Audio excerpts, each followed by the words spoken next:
no es solo un concurso de frecuencias, es la batalla decisiva por la libertad. La libertad de expresión. Exa FM y Democracia AM encarnamos la libertad de expresión con periodismo crítico. 8:20. Estamos de regreso ya a esta mesa de diálogo. Está con nosotros el señor general Osvaldo Jarrín y desde hace algún tiempito ya el señor asambleísta Fernando Bustamante. Gracias por acompañarnos a los dos. Y comenzaría con el señor doctor Fernando Bustamante diciéndole, este código, que además comienza a tener un vertiginoso tratamiento justo unos días antes de que se termine la asamblea, cuestionado desde antes, discutido, pero ya tienen informe de segundo debate en menos de una semana. ¿Alguna motivación especial para esto usted encuentra? ¿Usted ha reflexionado con ello en la asamblea sobre todo el capítulo tercero, el libro tercero que le dice? Sí. ¿Cuáles son sus apreciaciones de esto? Bienvenido, buenos días. Sí, buenos días. Yo quisiera dar un poco de antecedentes para que se entienda. Este código se viene tratando hace 4 años. Ya. Sí, no es ahorita que llegó ni ahorita que... Pero justamente ha tomado mucho tiempo porque ha sido extremadamente delicado y extremadamente complejo. Y además ha habido que ir arreglando muchísimas cosas. Consta de 4 libros y yo diría que tanto el segundo, el tercero y el cuarto han tenido graves dificultades. Debo decir, en aras de la verdad, que se ha tenido mucho éxito en corregir y en mejorar los textos de los libros que le he mencionado. Pero desgraciadamente el tercero, ¿no? Habíamos llegado a un acuerdo incluso para hacerlo presentable, digno de ser presentado ante el Pleno, y ese acuerdo fue roto. No por la voluntad de los asambleístas, sino porque el Ejecutivo nos hizo saber que no era aceptable lo que nosotros estábamos presentando, que era básicamente, para resumirlo, la idea de la creación de una fuerza conjunta, policía, Fuerzas Armadas, especializada en la seguridad de dignatarios, del presidente de la República, por cierto, pero que estaría como una especie de fuerza integrada. Incluso habíamos pensado que no era necesario un libro especial para eso, simplemente había que poner en la Ley de Seguridad Pública del Estado o en la Ley Orgánica de Fuerzas Armadas, donde correspondiera, que tenía que haber este servicio especializado en protección de personas, de personas con necesidades especiales de protección, dignatarios, ¿no? Incluso visitantes extranjeros. Teníamos ese acuerdo, pero el Ejecutivo insistió entonces que se repusiera. En su texto. Sí. Luego llegamos, la comisión, después de mucho discutirlo, que unánimemente, todos, sin excepción, ¿no? Incluida doña María es más, debo decir en aras a la verdad que doña María Augusta Calle se opuso desde el principio al tercer libro. Incluso cuando yo era presidente de la comisión, ella se ponía más que yo. ¿Ah, sí? Sí, claro. Y ella lo ha dicho públicamente, por eso me atrevo a decirlo públicamente, no creo que cometa una infidencia, ni estoy siéndole desleal. Al contrario, al contrario, se ha hecho público en la ella ha sido muy enérgica y vigorosa en señalar que para ella es impresentable que se pueda crear una fuerza de civiles con armas, ¿no? Cualesquiera que sea la figura que se busque, tendrán que tenerlas, ¿no? Claro. Porque para cumplir ese tipo de funciones no se puede hacerlo con buenos argumentos ni con simpáticas sonrisas, ¿no? Y en ese sentido estuvo toda la comisión de acuerdo, y estando yo ausente del país, en una sesión de hace 2 semanas, se acordó archivar el tercer libro por unanimidad de la comisión. Y a mí me parecía muy bien, porque realmente era un incordio, ¿no? Si no se podía salvarlo de la forma que nosotros habíamos propuesto, entonces era mejor prescindir de algo que solo estaba provocando inquietud y que estaba, además, con los resultados de las elecciones, también teníamos la sensación de que la parte de la nación que se encontraría en extrema suspicacia frente a este libro iba a crecer mucho, iba a ser al menos la mitad de la población. Y yo sospecho que más de la mitad, porque mucha gente de país tampoco las tiene todas consigo, ¿no? Y insisto, tal vez me van a desmentir, pero funcionó esto de Carondelet. En 6 días los asambleístas del país cambiaron dramáticamente de criterio. Y debo decirles sin argumentos, ¿no? Porque hubieran tenido que argumentar en contra de lo mismo que habían argumentado una semana antes. Y yo no voy a emitir un juicio, respeto mucho las razones que puedan haber tenido, no las conozco en cuanto a argumentos, pero votaron de esa manera a la reconsideración y repusieron el texto. Y el día sábado, en una sesión también poco usual, porque en día sábado, ¿no? Se elaboró un texto que intenta resolver algunos de los problemas, pero que a mi juicio deja subsistente la objeción principal, que es la violación del artículo 158 de la Constitución y la extrema peligrosidad de crear un cuerpo de civiles que tendrán que estar armados, dígase lo que se diga, a las órdenes del presidente de la República, o en otras palabras, bajo un comando partidista. Porque el presidente de la República será de algún partido. Claro, ¿no? El día de mañana no será presidente Lenín Moreno, podrá ser presidente, póngale usted el nombre, de cualquier partido, y tendrá que tener una fuerza de su confianza, y esa obviamente tendrá que estar hecha de personas. Disolverse la que tenía antes. Vamos a tener el peligro de que cada 4 años haya que volver a empezar de nuevo. Porque si yo soy... Con lo cual se pierde... Le voy a poner nombres, y me perdonará si uso nombres de personas que conocemos. Imagínese usted, supuesto no consentido, que el día de mañana el abogado Jaime Nebot fuera presidente de la República y heredara el cuerpo de protección presidencial del presidente Lenín Moreno, o del presidente Rafael Correa, o del presidente Abdalá Bucaram. Sería impensable. Y además es inquietante que haya un cuerpo de gentes armadas bajo comando partidario. Porque es muy importante tener en cuenta lo siguiente: Fuerzas Armadas y Policía Nacional no son partidistas. Son no deliberantes y son apolíticas. Protegen al presidente de la República. Al que sea. Exacto, es una cosa institucional. Si el presidente de la República es de extrema izquierda, es el presidente de la República, se le protege igual que si fuera el presidente de extrema derecha, o que fuera el presidente Lucio Gutiérrez o el que sea, ¿no? Y así han venido haciéndolo históricamente en nuestro país. Gravísimo es que, en cambio, la protección presidencial está en manos de gente que necesariamente será seleccionada por su lealtad partidista. Traigo a memoria lo que pasó en Chile con el presidente Allende. Él creó un cuerpo de protección presidencial personal que le llamaban los GAP, Grupo de Amigos Personales. Como no había una forma institucional de decirlo, dijo, son unos amigos que me protegen, ¿no? Esa fuerza, primero fue, por supuesto, incapaz de protegerle a Allende el día del golpe, obviamente no podía enfrentarse a un ejército regular, y por otro lado creó mucha suspicacia, fue uno de los factores, fue una de las desafortunadas decisiones que aumentaron la polarización política e hicieron temer terriblemente a la población chilena, sobre todo los que no eran partidarios del gobierno de la Unidad Popular. ¿Con quién se iban a enfrentar? Claro, fue un factor irritante y además llevó a Fuerzas Armadas a decir, están creando un grupo de milicianos armados que el día de mañana se enfrentarán a nosotros, preparando una especie de toma del poder violenta. Tal vez esa no era la intención. El presidente Allende seguramente no tenía esa intención.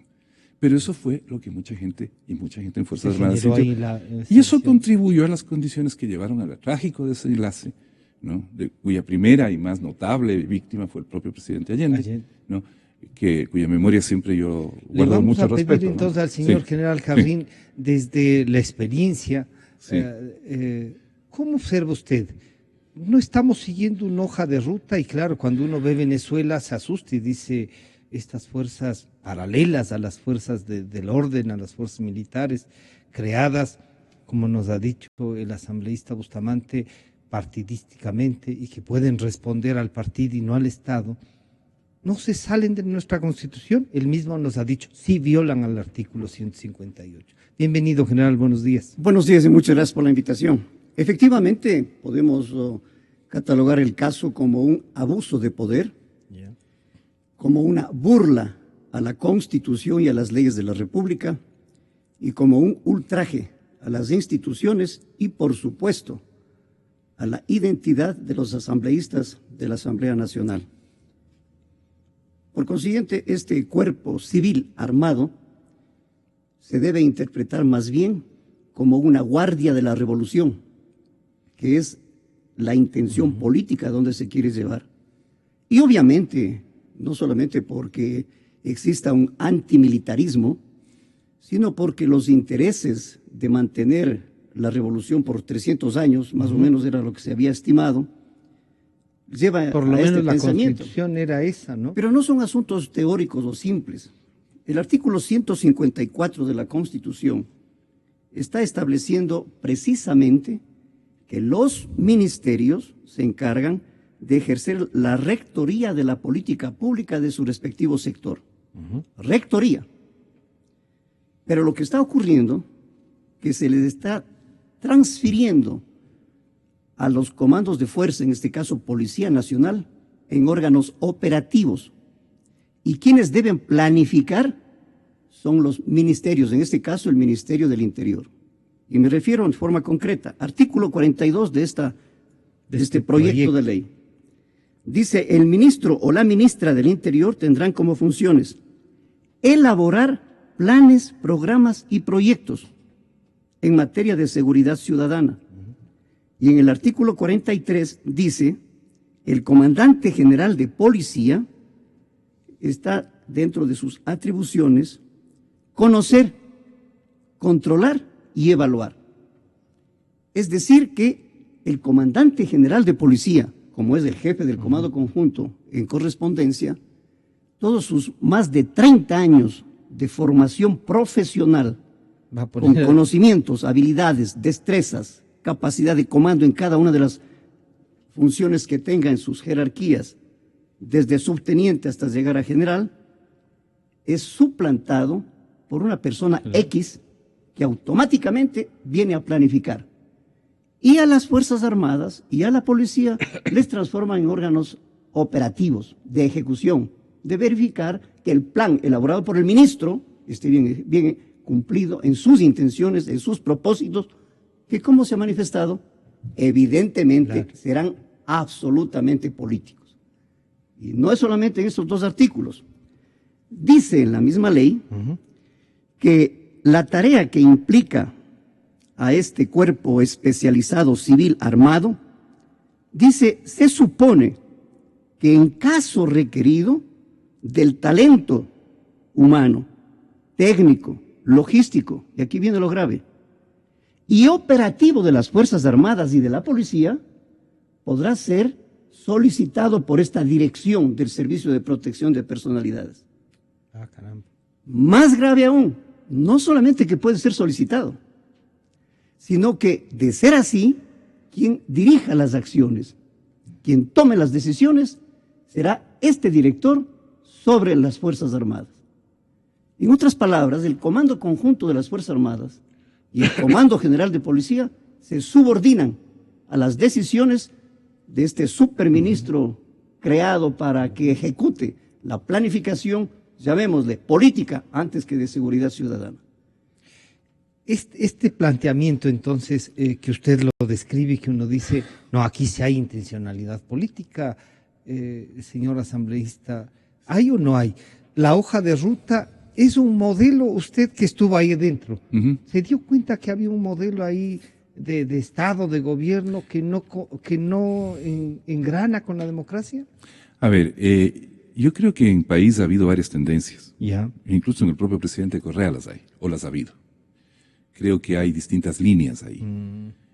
Y ha habido largos años en que esas líneas han estado en tensión y en roce.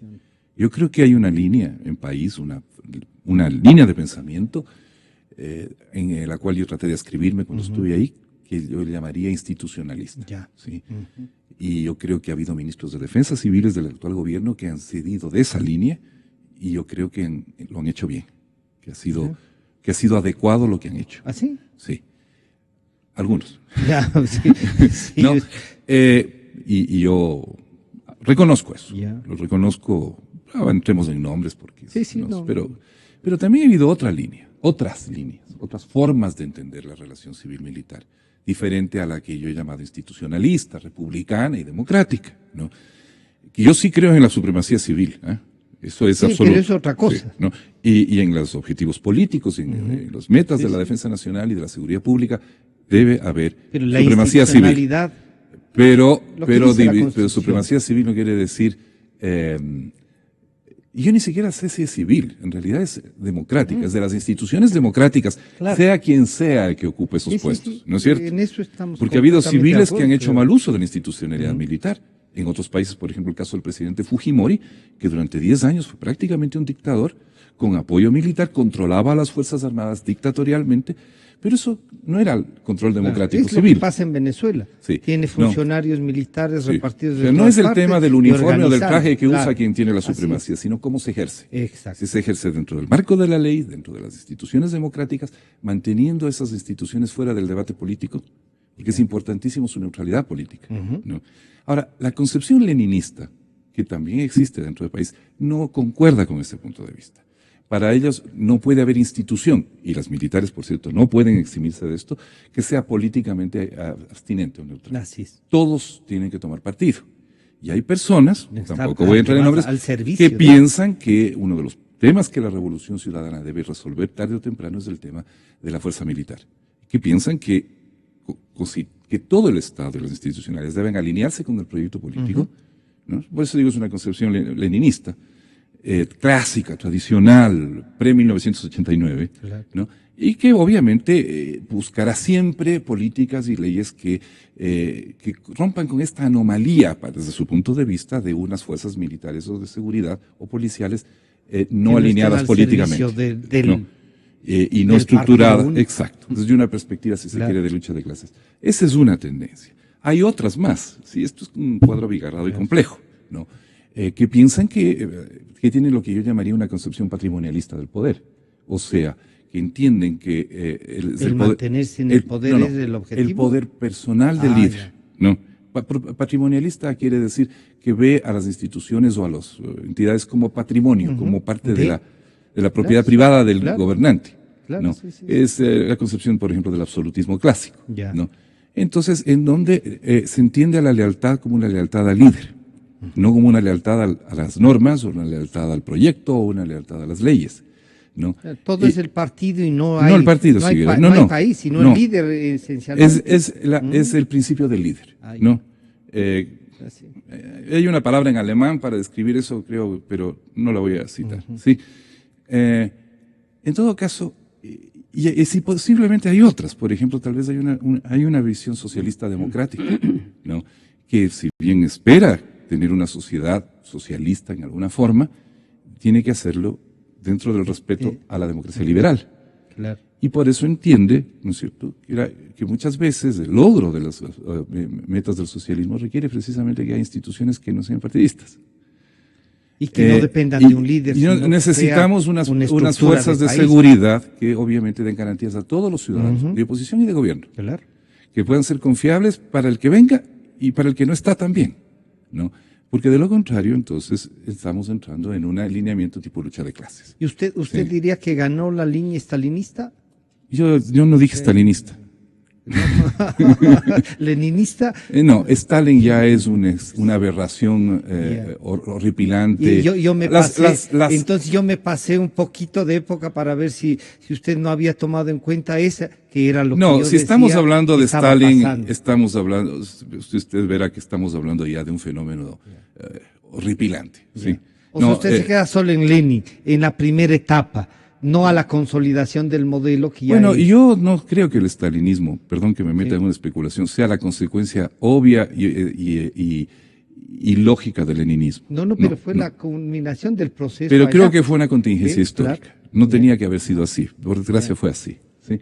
Y sí, el estalinismo dejó taras en la izquierda, taras que todavía padecemos hoy día. Es cierto, sobre todo en nuestro país. Y ahí no hubo entonces en esta línea. No, yo me estoy refiriendo a una concepción clásica, leninista, de un socialismo, digamos, del tipo de socialismo real, que así se llamaba, del siglo XX. El socialismo del siglo XXI, cuando aparece en escena como de idea, precisamente intentaba y debió ser una crítica radical del socialismo del siglo XX. Debió haber sido capaz de hacerse cargo de todas sus limitaciones y de aberraciones, porque las tuvo, ¿no? Y haber propuesto algo diferente, creo que se puede, ¿no? Con el letrero que usted quiera. Pero en el tema de seguridad y Fuerzas Armadas, obviamente había estas distintas posturas, y todas ellas han estado representadas. Yo no quiero entrar a decir qué pasó ahí adentro, porque después yo ya salí de ahí, no conozco cómo siguió ese debate interno. Ya comenzó a ver como nosotros desde afuera y solo veíamos los resultados o la orden del líder. Y yo no puedo saber qué pasó con los asambleístas de país, porque yo no soy parte, yo no estuve ahí. Esas preguntas hay que dirigirles a ellos. Hay que preguntarles por qué cambiaron de opinión de manera tan drástica. Yo creo que teníamos un criterio compartido por todos. Lo cual habría sido más bien entonces la producción de una ley consensuada entre todos, con todas las fuerzas, con todas las... Mire, seguro, yo hubiera apoyado en la votación, yo estoy seguro que no lo hubiera hecho de ninguna forma, porque tienen otro tipo de objeciones, incluso de tipo formal y procedimental, ¿no? Pero yo no hubiera tenido inconveniente en votar a favor. Pero, desgraciadamente, se produjo este problema con el tercer libro. Yo quisiera que el debate de mañana fuera un debate real, o sea, que pudiéramos cambiar ideas, criterios, y pudiéramos discutir estas cosas en base a argumentos. Pero ¿quién sabe? Es difícil. Señor General Jarrín, bueno, vea, el tema ideológico está ahí, y hay una visión que se puede imponer, y yo percibo que Liña puede estar ganando, claro, desde afuera también. ¿Hay un modelo de país que quieren dejar implementando después de estos 10 años, general? Usted que ha estudiado la estrategia que puntualiza claramente dónde están los artículos en donde se genera la dificultad, ¿encuentra que quieren un modelo, ¿sí? Un modelo que no es democrático? El modelo está trazado y la orden para que se apruebe la ley está dada. Por consiguiente, lo que nosotros hacemos es clarificar para que se den cuenta que el pueblo ecuatoriano no es ignorante. Tenemos nuestros asambleístas que nos representan y los esfuerzos que ellos hacen no son suficientes por cuanto la población tiene diferentes puntos de vista, como es evidente. Lo que acabo yo de manifestar no se ha topado en la asamblea. Los diferentes artículos de la ley. Y voy a mencionar uno más. Por favor. Artículo 163. Está indicando, este proyecto de ley. Precisamente, está indicando en la misma ley que se propone que se está estableciendo, de acuerdo a la Constitución, la protección del orden, de la seguridad, el orden público y la seguridad de las personas en el territorio nacional. De acuerdo a la Constitución, la única fuerza que en el territorio nacional puede ejercer funciones de protección, de seguridad, es la Policía Nacional en forma específica. Y con la enmienda puede apoyar las Fuerzas Armadas. Esto significa, de acuerdo a la creación del Estado en 1648, de que el monopolio del uso de la fuerza está en las Fuerzas Armadas y en la Policía Nacional. No puede estar en otra organización. No quiere decir que no se incluya algún miembro civil que se necesite dentro del cuerpo policial o militar para seguridad. Voy a poner un ejemplo. Si necesita una persona que sepa turco para que no vengan a ultrajar la seguridad del presidente de Turquía a la población ecuatoriana. Claro. O se necesita un ciudadano civil que sepa persa para que cuando venga Ahmadinejad acá al Ecuador tenga mejor relación y contacto. O ruso cuando están hablando con su acercamiento que tienen a Bielorrusia. Puede ser, pero no puede dejar ese monopolio del uso de fuerza, no puede dejar usurpar a ningún grupo armado. Pero hay que considerar también que las Fuerzas Armadas y la Policía Nacional están subordinadas, son obedientes al poder político, pero poder político es el poder del presidente en la Constitución, así dice su banda. Claro. No es al poder personalizado del partido, ni al líder. No es a quien se identifique como líder y que pueda hacer y deshacer, porque hay leyes, porque hay Constitución, porque hay normas que están establecidas y que tienen que ser cumplidas. En este sentido, por tanto, cuando se está hablando del jefe del Estado, claro que es jefe del Estado, pero no de las funciones. Es jefe del Estado a lo que llaman Estado. A la representación general. Al grupo burocrático que se encarga de la conducción y de la administración. A eso le llaman Estado también. No es a la población, al territorio, al ordenamiento jurídico, a la soberanía, no. No es el Estado en su conjunto, sino de organización político-jurídica. No es ese Estado, sino el grupo que lidera o que dirige la conducción política. Y en este sentido lo que se trata pues es de que se rija a la norma constitucional, a las leyes que están establecidas y se respete a las instituciones en lo que corresponde para su desempeño. No se puede establecer burlándose de las leyes o manejándole a su antojo el establecimiento de órganos al margen de la Constitución y de las leyes, porque es un interés de carácter partidista, como se acaba de manifestar. Señor asambleísta, y dos cosas adicionales. Sí, claro, por supuesto. Esto del decreto dándole seguridad al presidente Correa, creo que de un año y medio, ¿No será que esta ley necesitan para legalizar eso también, para que nadie pueda venir al día siguiente a derogar ese decreto? Y hace falta 1 año y medio de seguridad. Usted ha sido ministro y ministro del Interior, que le tocó. ¿Tenía seguridad? Sí, tuve por 1 año después. ¿Por 1 año? Sí.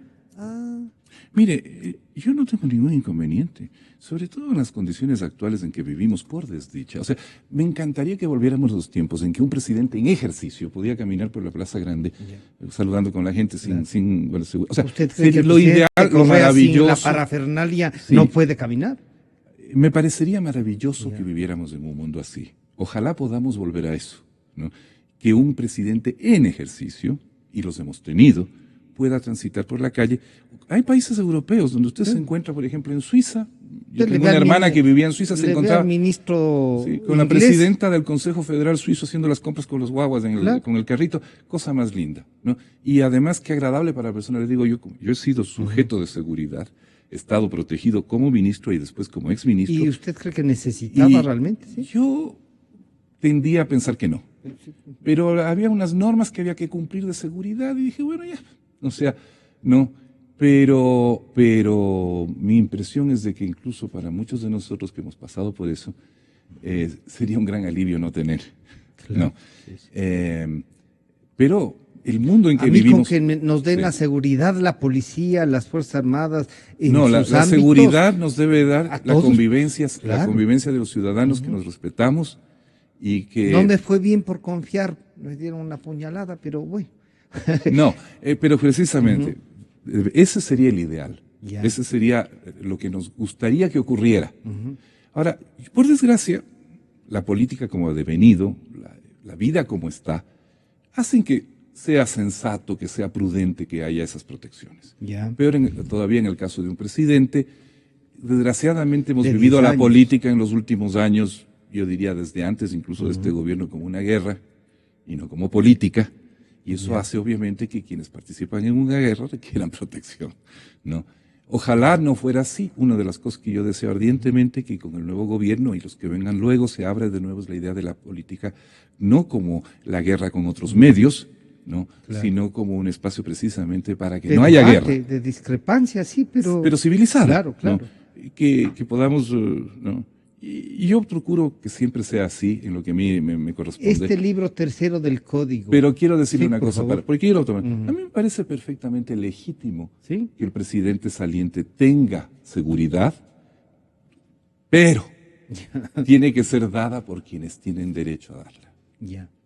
En ese sentido, me asocio a lo que ha dicho el general, el artículo 158 es muy claro. Y si, porque así están las cosas en el mundo en que vivimos, ¿no? ¿Y el presidente de la República saliente va a necesitar seguridad? Creo que sí la va a necesitar, sí. Creo que la va a necesitar. ¿Usted piensa que si se encuentra con alguien de los que ha sido tomado en cuenta el sábado puede haber alguna dificultad entonces? Hago votos porque yo no puedo. Porque no. Porque el presidente Correa pueda retirarse a la vida civil en paz, sin que nadie lo acose, ni lo moleste, ni lo agreda. ¿No es cierto? Porque a nadie se merece eso, ¿no? Peor un expresidente de la República. Pero desdichadamente este país se ha polarizado de tal manera que creo que es prudente que se haya hecho ese decreto. El problema no es que tenga seguridad, el problema es quién le da la seguridad. Si se lo va a dar la Policía Nacional o Fuerzas Armadas, las instituciones que para eso están, yo no tengo ningún problema. Está muy bien, me parece prudente. ¿Los costos además están asumidos ahí? Sí. Acá habrá que montar entonces un aparato que va a tener un costo también. Sí, pero mire... Frente a la seguridad y a la vida, sí, está muy bien. ¿Usted qué prevé que puede pasar? Que mañana van a votar porque como ya está dada la orden y hay que legalizar algunas cosas, voten y lo que nos falta, 4 años. Dice, llegamos a un acuerdo, vino la orden y se va como vino. Hay algunos cambios, quiero ser estricto en la verdad. Se han introducido 2 cambios básicamente. Se eliminó el término Fuerza Armada, o sea, no aparece lo de las armas. Se dice, sin embargo, que el Comando Conjunto les dará la autorización para portar armas, ¿no? Cuando las necesidades operacionales lo requieran. Ya voy a comentar sobre eso. Y luego se establece un mecanismo tenue, pero un mecanismo al fin de fiscalización parlamentaria. O sea, el director o directora de esta entidad tendrá que rendir cuentas trimestrales a la Asamblea, ¿no? Creo que es totalmente insuficiente. El mecanismo que hay en Estados Unidos para el servicio secreto, que es la institución más análoga que uno podría encontrar, perdón, es bastante más fuerte. Claro, ¿no? Sí. Es verdadero control parlamentario. Porque hay un servicio secreto, sí, de civiles armados, sí, pero bajo estricto control parlamentario. Con una institucionalidad y con mandos claros, definidos. Sí. Si en el Ecuador no tuviéramos el artículo 158 de la Constitución, no habría problema, pero habría que institucionalizarlo de una manera tal que no sea un equipo de gente armada a la orden política del presidente. O sea, que fuera de profesionales absolutamente apolíticos, igual que policías militares. ¿No para meter una paliza? No pensemos mal, siempre hay que pensarlo mejor. Sí. Pero vea lo que le pasó por andar pensando lo mejor. Pero debo decirle que nadie me ha dado una paliza.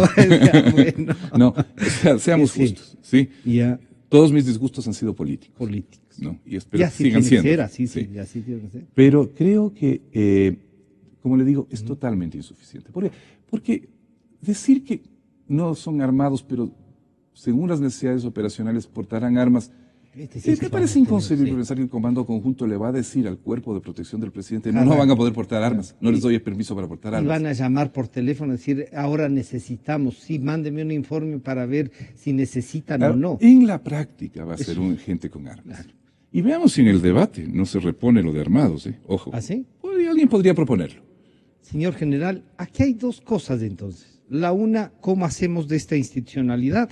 Y el ejemplo que nos ha traído el señor asambleísta Bustamante es, a ver, si hay países donde hay estas fuerzas, estructuradas, institucionalizadas, ¿tienen que ver las Fuerzas Armadas también con esas fuerzas? ¿O hay un cruce ahí de información y la institución es en otro sentido? En ningún país del mundo la seguridad está en manos de civiles exclusivamente. Yeah. Tiene que estar en los órganos que ejercen por mandato constitucional, por prerrogativa, por facultad, por potestad del Estado, el monopolio del uso de la fuerza. Lo que estamos viviendo es un manejo en la Asamblea que tratan de transformar la estrategia en estratagema, que es diferente. Claro que sí. ¿Cuál es la estratagema? Decir no es fuerza armada, allá. Entonces el grupo organizado armado no es paramilitar. Unos GAT. Exactamente. No, como ya no se llama fuerza, puede ser paramilitar, no hay problema. Ya. En segundo lugar, Fuerzas Armadas para aportar arma. ¿Quién está discutiendo de la dotación de armamento? Sí, es una discusión. No estamos discutiendo cómo van a adquirir el armamento, qué armamento van a tener, quién les va a facultar. Si no es asunto de facultad y potestad de uso por el Comando Conjunto, cambian el tema de discusión, es la estratagema. No, si son un cuerpo civil que van a pedir permiso para el uso de las armas. Estamos hablando de empleo de un grupo armado. Eso es lo que la cuenta. Creación del grupo. La estratagema está ahí. Las armas que usan no importa. La estratagema está ahí, ya está organizado, ya está con facultad de armarse, que emplea ahora o nunca, o estará supeditado a la facultad que hayan recibido. Como se acaba de mencionar, necesitamos para ahora. Permanentemente va a necesitar, si es que es un grupo armado. Ya no se llama fuerza, se llama grupo armado. Entonces, esta triqueñuela es la que tiene que cumplirse, porque tiene que cumplirse la disposición dada para que haya la creación de este grupo. Y cuando estamos hablando de Estados Unidos, hay servicio secreto, hay el FBI, hay la CIA. En Francia estamos hablando del Consejo de Seguridad, que norma, Consejo de Seguridad y Defensa. En el Ecuador hay Consejo de Seguridad Pública, que nunca ha funcionado, pero existe. ¿Qué regulaciones va a establecer ese consejo? Si es una fuerza que se va a crear, llamada grupo armado o personal civil de seguridad, debe tener alguna dirección, alguna planificación, alguna directriz. Lo que dice la Constitución. El ministro solo puede emitir directrices, no puede planificar. El que debe planificar es la fuerza, sea Comando Conjunto o sea Policía Nacional. Planifica, no puede ser. Además somete al. Exactamente. Somete para que. El ministro de Defensa no es planificador, es rector de la política establecida. ¿Y quién le establece? El presidente de la República. Este grupo estará subordinado, como todas las Fuerzas Armadas, como la Policía Nacional, subordinado a su ministro y al presidente de la República, directamente, están subordinados a la autoridad política democrática. No es autoridad civil, porque es civil, no, porque es política y porque es democrática. Por eso están subordinados.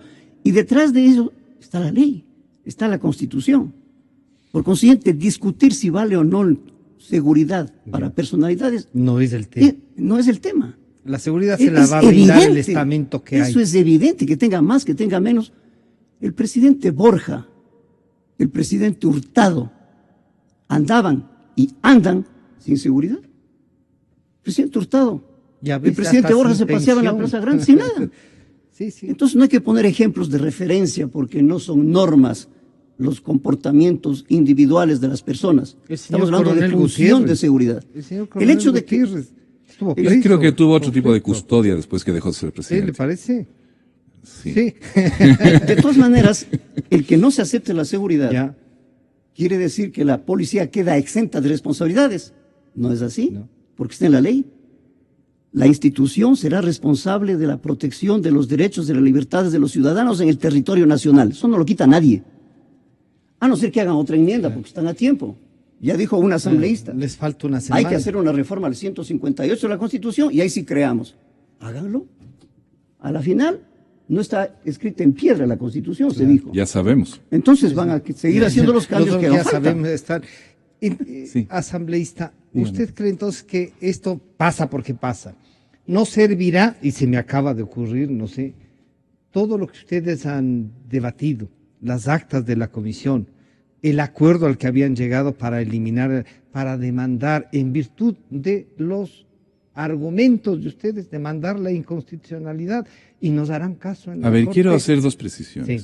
Sí. Yo nunca doy un debate parlamentario por terminado y perdido. Mientras no... Los seres humanos siempre tenemos la capacidad de levantarnos por encima de nuestros antecedentes, de nuestras limitaciones, de nuestras... Le digo que todavía guarda esperanza, ¿sí? Es que si no, no tiene sentido. No tiene sentido. Y porque además esa esperanza es una esperanza en el ser humano. Es una esperanza en mis colegas, es una esperanza en personas que conozco y que sé lo que piensan y sé lo que valen, ¿no? Más allá de las condiciones en las que trabajan, ¿no? Por lo tanto, yo temo lo que usted dice, pero espero que no sea así. ¿No? Esperemos que usted tenga mejor olfato en eso. No es un tema de olfato, es un tema de esperanza. Sí, es un tema de fe. ¿Va a hacer usted gestión alguna para que esto funcione? A ver, escúcheme, yo desgraciadamente, yo solo tengo mi voto. Pero podría ejercerlo ahí ayudando también. Yo he estado en los debates, he expresado mi opinión, he votado como he creído del caso votar.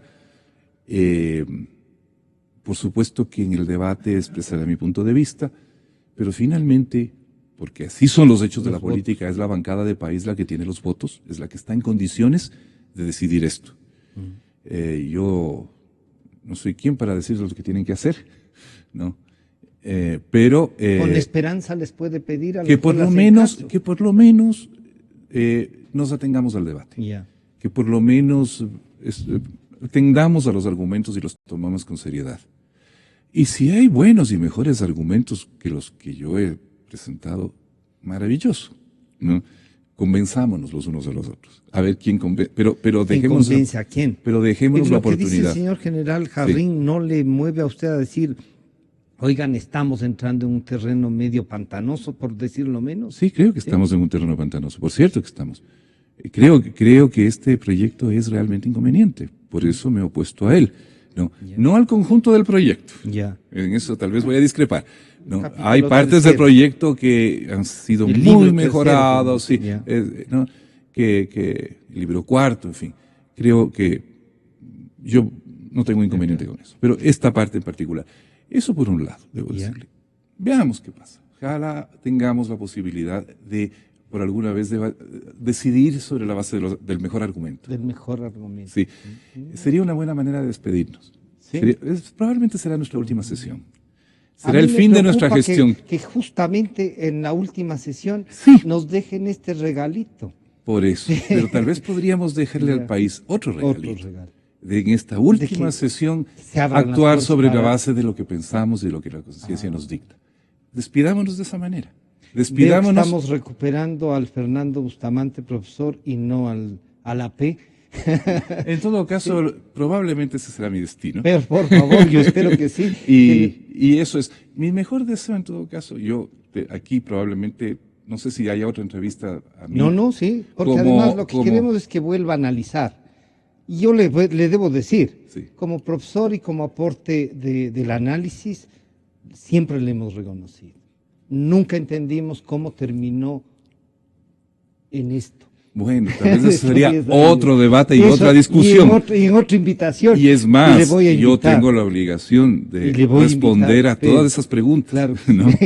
Señor General Jarrín, bueno, ¿tiene usted esta esperanza o nos tenemos que ir a la demanda de inconstitucionalidad? Yo creo que al iniciar mi exposición fue muy claro. Lo que se está es cumpliendo una disposición Ya, entonces no hay del nada. poder establecido, Ya. que no es del poder político, como debería ser para estos casos especialmente. Por tanto, lo que venga a posteriori ya será materia de la academia, de las organizaciones sociales y de quienes puedan emitir un criterio, pero que somos plenamente conscientes de la barbaridad que se está cometiendo. Queremos agradecer al señor asambleísta Fernando Bustamante y al señor general Osvaldo Jarrín. Los dos nos han ayudado a entender un poco cuál es el proyecto de ley. Hasta el día de mañana. Muchas gracias a ustedes. Yo creo en la radio. Creo en la verdad.